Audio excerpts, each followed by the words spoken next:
आणि कुटुंबाच्या प्रतिमेसाठी आतापर्यंत गप्प होतो असं मंत्री नितेश राणे यांनी म्हटलेलं आहे।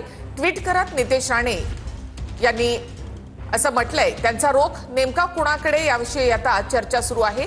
काही गोष्टी बोलल्या नाहीत तर खऱ्या वाटायला लागतात असं देखील नितेश राणे यांनी म्हटलेलं आहे। नितेश राणे यांचं नेमकं ट्विट काय आहे ते आपण पाहूया। तर पक्षाच्या माझ्या नेत्याच्या आणि कुटुंबाच्या प्रतिमेसाठी गप्प होतो, पण काही गोष्टी बोलल्या नाहीत तर खऱ्या वाटायला लागतात, पण आता ती वेळ आली।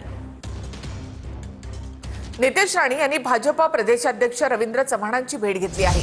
कोकणातल्या नगर परिषद निवडणुकीमध्ये भाजपला धक्का बसला। सिंधुदुर्ग जिल्ह्यामधल्या मालवण आणि कणकवली या दोन नगर परिषदांमध्ये शिंदेंच्या शिवसेनेचा नगराध्यक्ष निवडून आला आहे। मंत्री नितेश राणे आणि भाजपा प्रदेशाध्यक्ष रवींद्र चव्हाण यांच्यासाठी हा एक धक्का मानला जातो। सिंधुदुर्ग जिल्ह्यामध्ये राणे बंधूंच्या लढाईमध्ये निलेश राणे यांची सरशी झाली आहे।